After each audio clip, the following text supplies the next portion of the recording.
You know what? I'm going demented trying to record this. I really am. That is some introduction to a video, but honestly, this is horrendous. I have a really fancy, little GoPro camera. Well, it's fancy to me. And I have the laptop there, and I'm trying to edit things, and things are going wrong. And you can see from the title, this is not a happy video. So I want to start by saying, I hope this video just is never published. I hope it never gets out there. I hope it's not necessary. I hope it's not necessary to share this with you at all.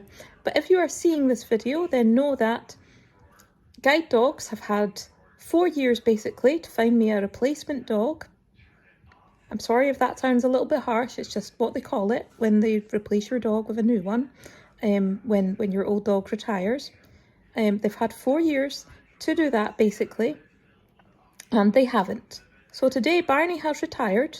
They've had 4 years to work on me getting another dog, and now I have no clue what I'm going to do, for my business, for my bills, for my house. I mean, what do they want me to do? I just don't know. I just do not know what it is that they want me to do. And they are super aware of all this. I can back up what I'm saying. I mean, the amount of water under this bridge, I don't even... I have been explaining it and re-recording it and trying to, sound reasonable, and it just is so far-fetched. You couldn't believe that someone like the Guide Dogs Association, who claim that their motto is for blind people to be independent. They claim that they want blind people to be independent and that everyone should have freedom of movement and everything like that. They claim that, and yet today they have trashed my business from what I can see, because I do not know who is going to help me to get just to the post office. Come on. Just the post office. That would be handy, And there's just no way. There's no way that I would have set up a business. No way that I would have set up a business if I knew this is what's going to happen. None. No way. But, if you don't want all the details, that's the basic version of what's happened. There's a more involved, longer version if you want to stick around and hear it. I certainly want to share it, and my mistake is not having shared it before. That's my mistake. I should have been more outspoken. But I think I was just hoping that they would come up with a dog. So I don't know what the problem is entirely here. I personally think that the Guide Dog Association have disability discrimination problems, i.e. if you have another disability and you're not just blind. That's my personal opinion, and I'm basing that on my experiences, which I would be happy to discuss. I would really like, if anybody knows of a lawyer, I would like to go after them for compensation, at least so that I can employ someone to help me go to the post office. That'd be handy. Because there's this urban myth in Britain that if you are disabled or blind, you have all these magic little fairy helpers. Now, I'm sorry if you hold that viewpoint that people get helped. I'm not making fun of you.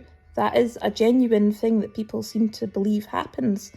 And let me tell you, from watching people getting services put in place, to get services, it's very difficult. It's very limited to, if you need them to make you a sandwich, they will literally make you a sandwich. That's it. Don't add anything to that. That's literally what they will do. That's what they'll be paid for. So there aren't services That music is really incongruent. But my mum must be watching videos through there. You know, there aren't services for this. At one point in this journey, a manager within guide dogs, you can't make this up. This is called inappropriate laughter. I'm not finding this funny. This is not funny, guys. This is so not funny. A manager in guide dogs referred me to a department called My Guide. Yeah. And they said, you know, this will help with the business. At least you'll be able to go to the post office and stuff. And then when I got through to My Guide, they said, no, the one thing we don't do is businesses. We can do hobbies, like if you wanted to go to the gym or something and you need some help from a person, then we can do that. So, I mean, that's wonderful that they can do that. But yeah, that's wonderful.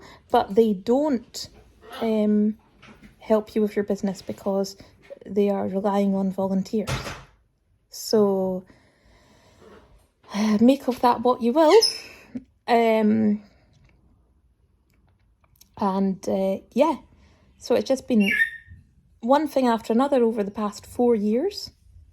I am saying very clearly that it's 4 years, because in November of 2018, I was told that I was getting back onto the list. I asked about getting what they call a dual trained dog. So this is a dog that is trained to help someone where they are like blind and they need a guide dog, but also where they have a disability and it helps them with their disability. I've never had that before. It's been talked about before, but I asked about that and I said, you know, I really want a little bit longer to be able to find this dog. My dog at the time was having some problems. He'd had a big fright at a concert, and so I felt that, you know, I didn't know what was going to happen there. Like, you could say, oh, it's just a fright at a concert and, you know, you can avoid that or something, but the thing is that could transpire to other things, like other loud noises or whatever. Bear in mind, my dog has been very well trained and very well desensitized to things and everything like that in a nice way. You know, I'm not meaning anything bad at all, but just, you know, he's been well taken care of and everything like that. So, you know, the fact that he was like getting frightened at the concert said something. So that really also prompted the conversation about getting on the list. So, they said, we're aware of you. They said there's a separate list that you go on to for a dual purpose dog, because you're looking for a different kind of a dog. And, you know, various people will be in touch to get this going. And various people were in touch, so that was all positive over the course of 2019. Unfortunately, in the July of 2019, my dog was diagnosed with arthritis. And then in the September of 2019, I was assessed by another charity to work with their dogs. You know, we all met each other, so they would do a bit of extra training with the guide dog. So it'd be a guide dog first and then do some extra training to help me with some other things. Things like I can't like just bend down so easily, so if I drop stuff on the floor, you know, the dog can hand it back to me. And things like that, really helpful things. That all went fine. In the course of that year, I was also told by different people that they were aware of me. And so even though I was going through the paperwork to get back onto the list, if a dog came up that was felt to be suitable, then I would be getting that dog, because it's a dual purpose dog and it's slightly unusual. It's like a different process. So like, you know, a guide dog itself, you know, you don't actually want a dog that's too keen to like retrieve stuff or whatever. Like they do play and things, but you don't want one where they're really driven to retrieve and then maybe they run off with all your clothes or run off with your shoes. You know, can you imagine that, getting up in the morning and saying, oh, where's all my clothes and my shoes? You know, and you're hunting about on the floor for them or something. So obviously that wouldn't be too handy. So I'm not taking a dog that would be suitable for someone else. This is not about let's jump the queue or anything like that. I'm looking for a different kind of dog, you know. That's what they're looking for me. So that's fine. So eventually all the paperwork was completed at the end of 2019, sort of between September and November, like, you know, there was stuff to fill in and everything like that. So that was all done. Now, something that they did take on board this time round was I cannot use a cane. A cane is the long white stick that you see people going out with and they sort of move it about. I cannot medically do that. This is not about not knowing how one works, not knowing how to use one or anything like that. Believe me, it's very tempting to go and get one right now, but wait till I tell you what will happen if I do that.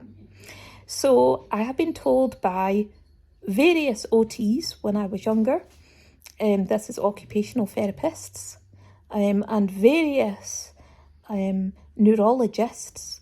So if you don't know what that is, that's like a doctor for your sort of neurological system.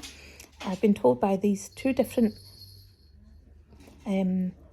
doctors and therapists that, you know, I should not use a cane because it would be like me doing hard manual labour. And with the condition that I have, it's a thing called Charcot-Marie-Tooth disease. It's the same thing that my mum has. It's apparently, it comes under the umbrella of muscular dystrophy. It's a very slow acting one, whatever that is. So you have a normal lifespan, whatever that is. But it's a form of that. And so me using a cane would be like me doing hard manual labour. But what would happen to me is that the muscles in my hands and wrists would wear down and then they would stop working. And then when they stopped working, I wouldn't get that back. So I'd wind up where I couldn't use my hands. And I would have a lot of problems. So obviously we don't want to take the risk of that happening, you know, so obviously that's not possible for me to use a cane. And in fact, I've actually damaged my left hand from using one when I was younger. Fortunately, I recognised very fast what had happened. And that's a whole other story. But let's just say that, you know, this is not happening. And they did take that on board this time. They absolutely seemed to take that on board.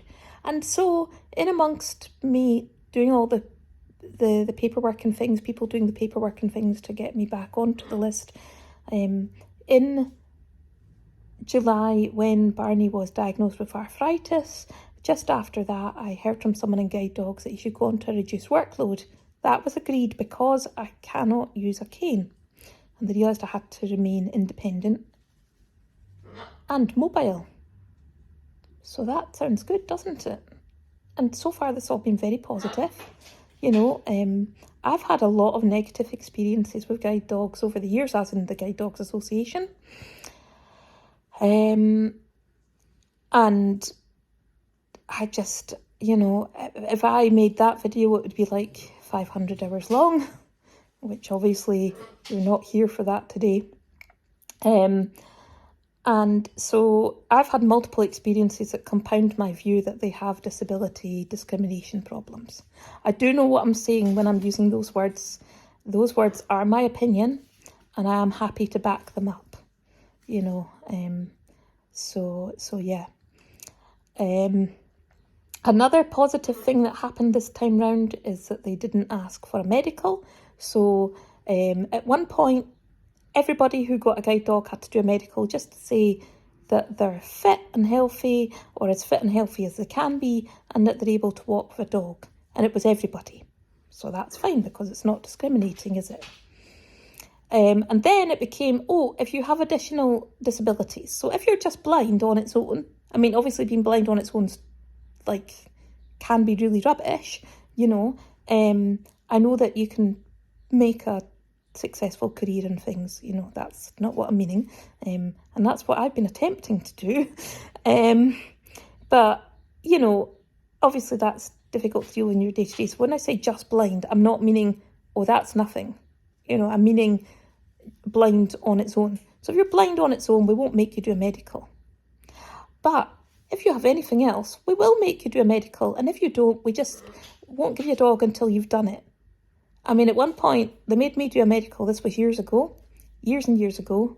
And a doctor actually wrote on the medical, please stop wasting my time. I have a lot of very sick patients to look after. So, yeah, that apparently happened.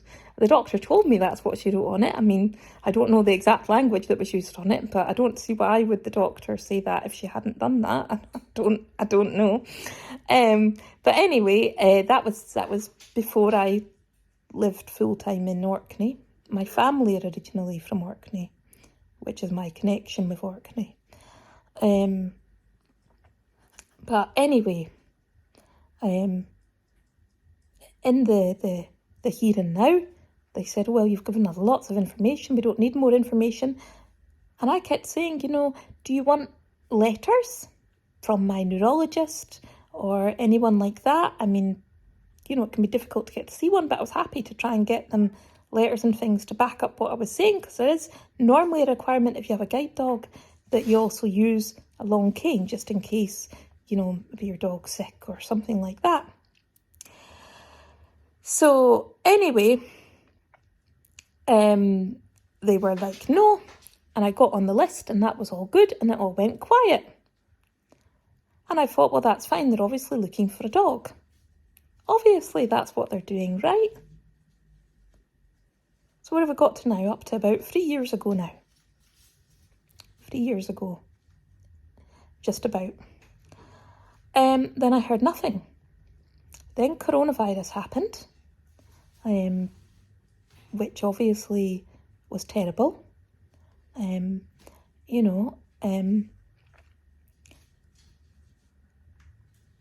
Touch wood, we weren't too badly affected by it. But, I've heard some really devastating stories. And in amongst all that, obviously guide dogs stopped training people just for a little while everyone figured out what was happening.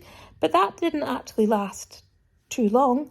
And I still thought, they'll be looking in the background for a dog for me.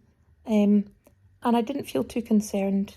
Barney was on a reduced workload, which apparently meant just, thinking about what was I getting him to do. Could I maybe do that on a different day? Could I maybe put a few things together so he didn't need to work so much or go out so much? Things like just being really super considerate, which obviously I'm considerate to my dog anyway. Even if you didn't like dogs, I like dogs, but even if you didn't, this creature is providing your independence, your livelihood, your life. So, it pays basically to take very good care of them. It really does. I mean, obviously, I like dogs, so I would do that anyway, but I'm just saying, these are very well treated dogs, normally. So I heard nothing for quite a long time. Then I had a random phone call out the blue saying that the dog should be going to the vet every 3 months because in June of 2020 he turned 9, so he was 9 years old. And I had literally just been to the vet when this phone call came through, and this woman was on the phone going, no, he needs to go now, like this. And I was like, okay. And I thought, well, he's literally been last month, so I didn't feel too rushed about doing that. But, he went fairly quickly after the phone call, but it's not good if someone's talking to you like that. But, I thought, well, that's one person, So anyway, it's not funny. This is definitely, it's called inappropriate laughter. I'm not laughing because it's funny. It's not funny. So things carried on. He went to his vet appointments as like routine things and whatever, and all that happened, and that was fine. And in about March of 2020, no, I'm mixing up my words here. In about March of 2021, sorry, he went to the vet, and the vet said to me, "What's happening with getting a new dog, Kathleen? This dog's getting older and he's been on a reduced workload for quite a while, and, you know, we recommended basically 2 years ago that he was on a reduced workload, and do you know what's happening?" And I said, "I don't, but if you want to give them a phone and ask them, then be my guest." Because obviously that's fine, people all communicating, you know. And then someone phoned me from Guide Dogs and said, "Yeah, fine. What we'll do is we'll keep in touch each month and we'll have a wee chat, and I'll make sure that the trainers realise that he's on a reduced workload and things like that." And it was all, again, quite positive. You know, nothing too bad happened. And this sounds really odd. I'm putting this down to stress. I cannot remember why, but he had to go back 10 days later to the vet. I think he'd had a cough or something and they'd given him some antibiotics. I think that's what it was.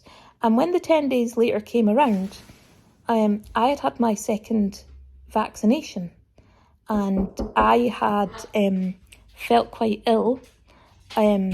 So what happened was, up here, the way the taxis work, I knew the taxi driver reasonably well, and the taxis up here, like, you know, it's a bit different to being in a big city, or maybe they do it in big cities now, I don't know, but you know, like, say you order fish and chips or something, the taxi will bring it to you, or say you want to, like, move something, like a small thing from one place to another or whatever, the taxis will do all that. So I phoned and said, "This sounds a bit odd, but would it be possible for you to run the dog up to the vet, wait for him and bring him back? I'll pay you." Obviously I'll pay the taxi driver, you know. And he said, "Yeah, fine, no problems." And he knew the dog, so he took the dog to the vet. The vet phoned. I mean, this is actually good that the vet phoned while the dog was there, because I know exactly what was said and chatted to me, and I know what vet he's seen because the vet phoned and chatted to me as well, which is good, because wait till you hear what happens next. So that was fine. The dog came home.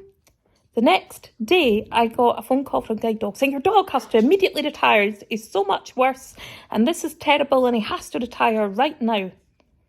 And I sort of said, "Well, I'm in agreement the dog needs to retire, but I still need to be independent, and I need to be able to run my business." And now, that's not me disagreeing at all, you know, but this is a situation, you know, and I wondered what had prompted this, and I asked, and she said that the vet had been on the phone saying how much worse Barney was. She gave a different name of a vet than the one that Barney actually seen. And then I spoke to the vet, and the vet said, "No, the only conversation we've had with them is the one you were aware of, where we asked what was happening. We were very polite and things as you would expect." So I do not know why a whole conversation that didn't happen would suddenly be invented or denied. You know, why would the vet deny saying something that they didn't say?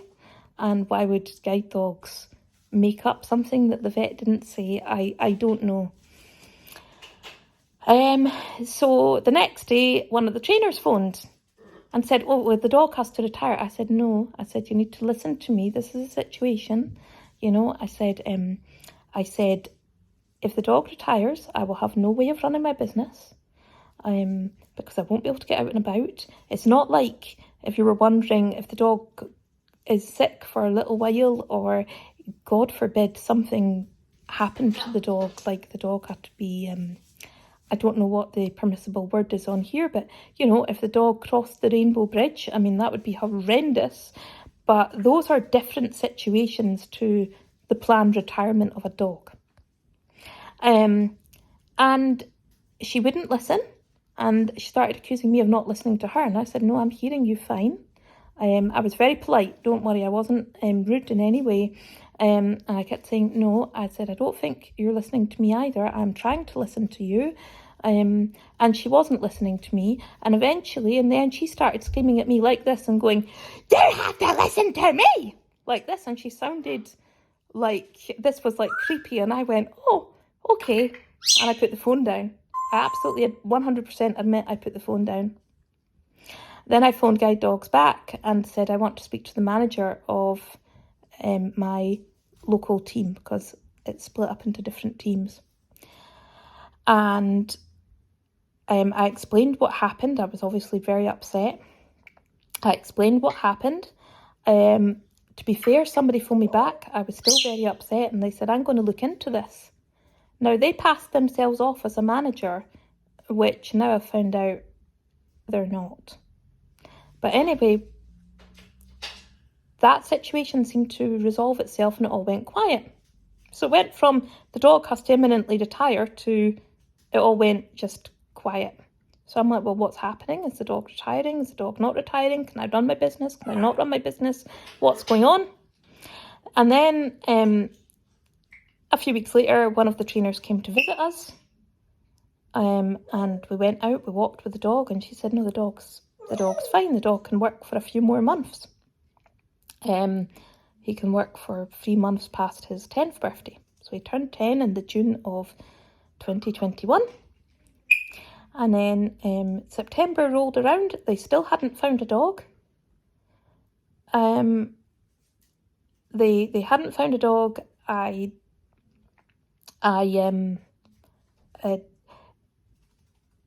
had the understanding that they were really looking for one. No, they hadn't found one. I personally don't think they were looking. Now, that is my opinion. And so anyway, I wrote a complaint. I will link that in the description. It's quite a lengthy complaint, but it sort of covers everything I've said here. It might actually flesh out a few more of the details. And in that complaint, I quoted their mission statement and said, how does this match up with your mission statement? You know, and, you know, obviously I really care about my dog. I am not disagreeing that the dog needs to retire. The problem is that they've not lined up a new dog and they've had plenty of time to do it. So, to cut a long story short, it wound up where they let the dog continue working. So they're just like picked up an arbitrary date, basically. So even though the dog was fit and healthy and able to work, they picked an arbitrary date and said, there you go, business over on that day. No, they didn't say those exact words, but you know, that's effectively what would have happened if I hadn't thought that. So then one of the district team managers started communicating with me, which was great. They talked about a potential dog, that was great. And then in February, they brought the potential dog, which was great. And the first thing the lady said when she came in the house is, don't think you're getting this dog. Now, the dog had passed the assessment with the other charity and everything. And I was like, oh, well, I rather thought I was. I thought this was so that I could meet the dog and get to know the dog and make sure that we, you know, get on. It was treacherously icy. My balance is terrible. This lady insisted that we went out in the treacherous ice. And I kept saying, well, that's not something I would normally do. You know, if I was in that situation, normally I would get a taxi. So she brought the dog on the plane to Orkney. She put it all over Facebook and things, we found out later. I made out that I was getting the dog, or that someone was getting the dog. Fortunately, she didn't mention my name. But the blind world's very small. And I am not being rude when I say that. It's just genuinely a lot of people know each other. And so I didn't really want it getting out there that a new dog is coming for me. So anyway, that match failed. There was a lot of things that happened around that as well. And again, they tried to say, oh, well, Barney has to retire now. I'm like, no, you know, I will take him to the vet. We'll see if the vet says that. The vet said, no, the dog's fine. And there's actually a new medication called Librela that he can have. So he started having that and he's doing fantastic on that. And now they've decided that there is an 11-year cut-off point. But there was a radio programme a while ago that said that there's no cut-off point. That was In Touch. The show's called In Touch. And again, I mean, it sounds awfully like I don't want Barney to retire. Well, if you're seeing this video, Barney has retired. Keep that in mind. Barney has retired. What I want is to keep my independence. What I want is to not be reliant on my mother when I'm a 36-year-old woman. My mother's lovely, but that is unfair to ask somebody else to cancel their life so that I can live my life. And there is a certain cultural expectation that that will happen. Do you see? That is my experience anyway, and it happens a lot with people who are blind or disabled. And I don't see why that happens. Why does that happen, people? You know? So let's see if we can use this video to make a change for good. Because the thing is that I'm the tip of the iceberg. If this is happening to me, it must be happening to other people who are blind and disabled. Guide dogs have tried to use the excuse of the pandemic with the vet.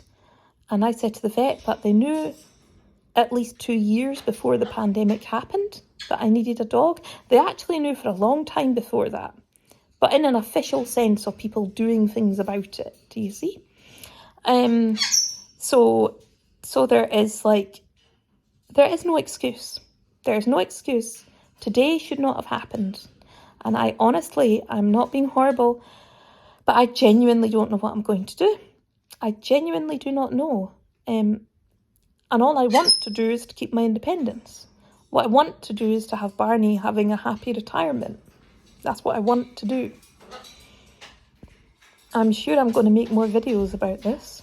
I'm sure you'll have questions, and I'm sure that what I'm saying will be very inflammatory and upsetting. But please, you know, if you're someone who sponsors a puppy or anything like that, this is not about not sponsoring puppies. This is not about not helping people. This is about we need to effect a change. I'm going to link the guide dog's complaints in the description. So hopefully you can go there and say, you know, if your parrot eats my food, you can go there and say, you know, that happens, and that, you know, what that means to you and things, and how you feel about all this. You know, I'm sure you get the idea. Or even if just, you know, you want it to come to their attention that you're not happy about this. Like I say, I'm going to link the letter that I wrote a while back in the description. And like I say, this video is not about Barney not retiring. It is about me being independent and how guide dogs have effectively stolen from under me my livelihood. And you can't say that they never expected that or something, or that it suddenly appeared on them or something. That's not the situation here at all. That's not what's happened.